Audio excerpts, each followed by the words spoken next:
नमस्कार। PP news line के prime time में आप सबका स्वागत। मैं हूं रजनी अनुभव। आइए सबसे पहले नजर डालते हैं आज दिन भर की प्रमुख सुर्खियों पर। कोरोना काल में उपराज्यपाल प्रशासन ने दरबार में कर्मियों को 25,000 यात्रा भत्ता देने का किया फैसला। शाहिद इकबाल चौधरी ने कहा, विद्यार्थियों को निर्धारित समय पर स्कॉलरशिप वितरित करने के लिए बनाया जाएगा पोर्टल। जम्मू शहर में कोरोना मरीजों की संख्या बढ़ी, 300 से 350 तक ऑक्सीजन सिलेंडर का प्रतिदिन हो रहा इस्तेमाल। और उमर अब्दुल्ला ने सोशल साइट ट्विटर पर कोरोना संक्रमित मरीजों की मदद के लिए छेड़ा अभियान। अब समाचार विस्तार से। पहले एक नजर आज के मुद्दे पर।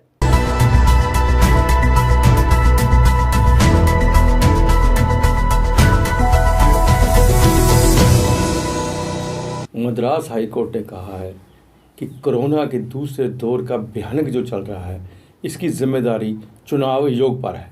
चुनाव आयोग ने जिस तरह से रैलियों की परमिशन दी हुई थी, उससे कोरोना बुरी तरह से फैल रहा है। उन्होंने कहा है कि 2 तारीख को अगर इनका प्रोटोकॉल ठीक नहीं हुआ तो वो गिनती तक रोक देंगे। मुद्दा ये है, क्या चुनाव आयोग केंद्र सरकार के इशारों पर काम कर रहा है?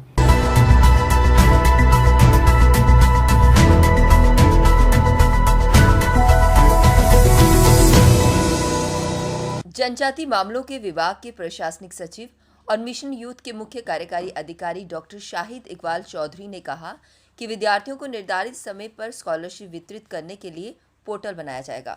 साथ ही उन्होंने विकास परियोजनाओं की निगरानी के लिए डैशबोर्ड बनाने पर जोर दिया। अधिकारियों के साथ बैठक में चौधरी ने विकास परियोजनाओं में तेजी देने के लिए रोड मैप पर विचार विमर्श किया। बैठक में जनजाति इलाकों के मॉडल आवासीय स्कूल स्थापित करने, विभाग के कामकाज को प्रभावी बनाने के लिए पद सृजित करने, रिक्त पदों को भरने, स्कॉलरशिप का भुगतान करने के लिए पोर्टल विकसित करने, ऑनलाइन निगरानी, ई ऑफिस, नई परियोजनाएं, शिक्षा योजना और वन अधिकार कानून पर चर्चा की गई। पूर्व मुख्यमंत्री उमर अब्दुल्ला ने देश में कोरोना संक्रमण से उपजे हालात में मदद के लिए आ रहे संदेशों को संबंधित अधिकारियों तक पहुंचाने के लिए सोशल साइट ट्विटर पर अभियान छेड़ दिया है। उमर ने कोरोना पॉजिटिव मरीजों के लिए अस्पताल में बिस्तरे, ऑक्सीजन आदि उपलब्ध करने संबंधी दर्जनों संदेश रीट्वीट कर मदद दिलवाने की कोशिश की है। इस समय सोशल साइट ट्विटर पर उमर अब्दुल्ला के 32 लाख फॉलोअर्स हैं। ऐसे में उनके द्वारा मदद के लिए आगे बढ़ाए गए संदेशों को लाखों लोगों ने देखा।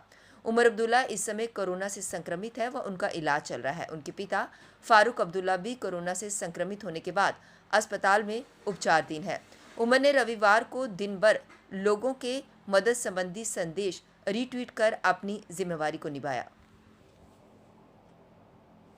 जम्मू कश्मीर में कोरोना संक्रमित मरीजों की बढ़ रही संख्या के बीच ऑक्सीजन की मांग को पूरा करने के लिए कई अस्पतालों में ऑक्सीजन जनरेशन प्लांट का काम भी जोरों पर लगा हुआ है। लेकिन डोडा मेडिकल कॉलेज में ऑक्सीजन प्लांट के उपकरण लेकर आया एक ट्राला रहस्यमय हालात में गायब हो गया।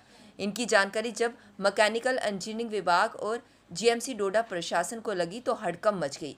इसकी सूचना डिप्टी कमिश्नर और डिविजनल कमिश्नर तक को दी गई।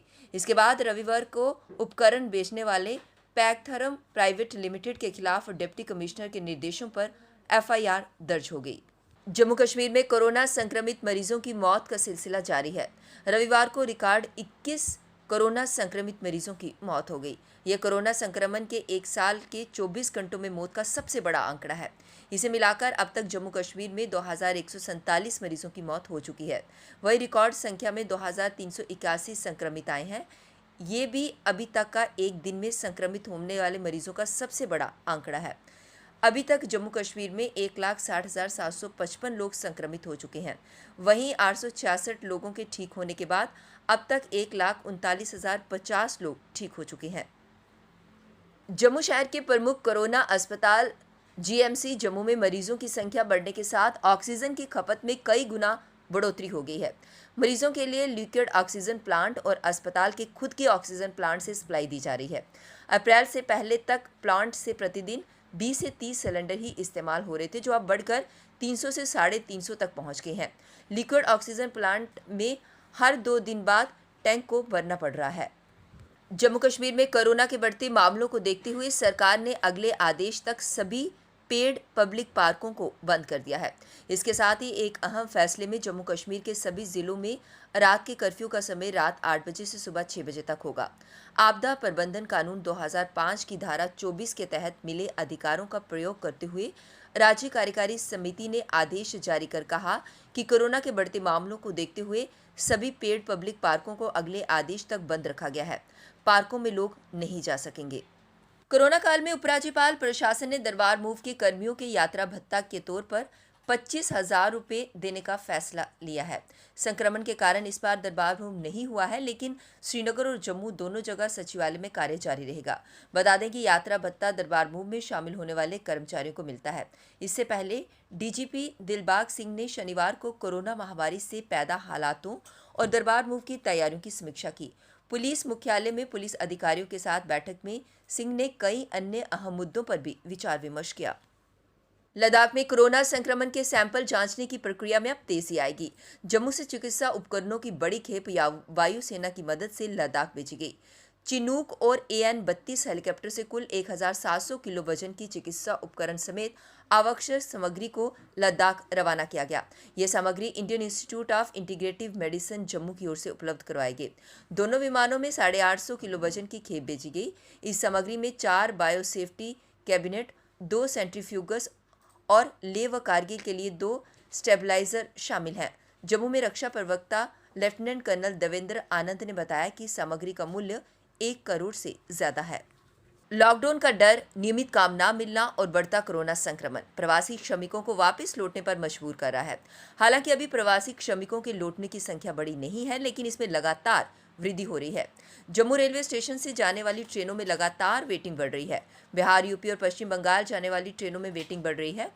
कोरोना संक्रमण की रफ्तार में कमी नहीं हुई तो आने वाले दिनों में बड़े स्तर पर श्रमिकों का पलायन होना तय है। जम्मू, सांबा, कठुआ, उधमपुर और कश्मीर संभाग के विभिन्न जिलों में हजारों की संख्या में प्रवासी श्रमिक कामकाज के लिए पहुंचते हैं।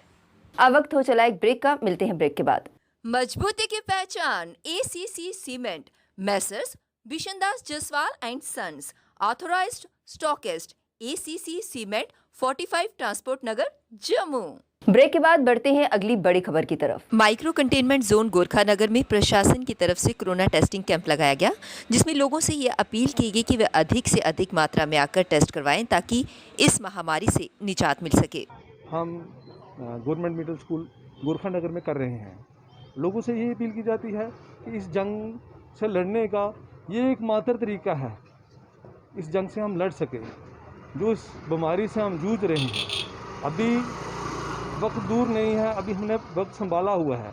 अभी हम लोगों से यही गुजारिश कर रहे हैं कि अपना सैंपल जल्द से जल्द करवाएं ताकि इस बीमारी लाइलाज बीमारी से काबू पा सकें। बंदूरख म्युनिसिपल साइट में अपने दौरे के दौरान मेयर चंद्रमोहन गुप्ता ने डीलक्स टॉयलेट कॉम्प्लेक्स व अन्य विकास कार्यों का उद्घाटन किया। इस मौके पर उनके साथ बलदेव सिंह बलवरिया, प्रमोद कपाही, प्रीतम सिंह, परमजीत सिंह व अन्य गणमान्य लोग उपस्थित थे। पूरे शहर का इकट्ठा होकर यहाँ आता है, यहाँ उसको प्रोसेस किया जाता है। इसी तरह कैटल पॉन्ड और भी अलग अलग जो हम यहाँ काम कर सकते हैं, और उसके लिए एक अलग ऐसा शेड बनाएंगे। और इस ज़मीन जो हमारी है इसको हम कवर कर रहे हैं। इसका पहले चैन फेंसिंग का काम किया, वो भी हो गया, लगभग 17 लाख का वो काम था, वो भी कंप्लीशन की तरफ चल रहा है। PHE एम्प्लॉइज की भूख हड़ताल आज 42वें दिन में प्रवेश कर गई। Member PHE employees United front के प्रधान रवि हंस का कहना था कि प्रशासन उनकी मांगों को जल्द से जल्द पूरा करे, जिसमें regularisation, minimum wages act, pending wages शामिल हैं। उन्होंने सरकार को चेतावनी देते हुए कहा कि यदि रमजान तक यानी कि 15 मई तक उनकी मांगों को पूरा नहीं किया गया तो वे काम छोड़ हड़ताल पर चले जाएंगे, जिसकी जिम्मेदार सिर्फ और सिर्फ सरकार होगी। हंगर स्ट्राइक के माध्यम से LG साहब को अपना वादा जो उन्होंने 11 नवंबर को हमारे साथ किया था, हमने भरपूर कोशिश की कि उनको वादा याद दिलाया जाए और हमारी मांगों का हल निकले। लेकिन सरकार के रुख को देखते हुए ऐसा लगता है कि सरकार जानबूझ के जम्मू कश्मीर के हालात खराब करना चाहती है, और अगर सरकार यही चाहती है तो हम इसके लिए भी तैयार हैं। 15 मई के बाद हम किसी भी वक्त काम छोड़ स्ट्राइक में जा सकते हैं, और उसकी सारी जिम्मेदारी जो है वो PHE डिपार्टमेंट और राज्य प्रशासन की होगी। जय हिंद, जय भारत। PP न्यूज लाइन के प्राइम टाइम के आज के इस अंक में बस इतना ही। मुझे और मेरी पूरी टीम को दीजिए इजाजत और आप देखते रहिए PP न्यूज लाइन। नमस्कार। जम्मू में आई टेस्टिंग की साइंटिफिक और मॉडर्न टेक्नोलॉजी के लिए हमेशा याद रखें जेम ऑप्टिशियंस, जहां पर रखा जाता है आपकी हर जरूरत का ख्याल। Gem opticians with the facility of eye exercise, A scan, biometry, pachymetry और ऑटोमेटेड फील्ड एनालाइजर। और हाँ, हमारे यहाँ बढ़िया क्वालिटी के ब्रांडेड स्पेक्टिकल्स, सनग्लासेस और कॉन्टेक्ट लेंसेज मिलते हैं। आपका भरोसेमंद एक ही नाम, Gem opticians, Gandhinagar. Gem opticians, Nai Basti. Gem opticians, Amphalla. Gem opticians, Trikuta नगर।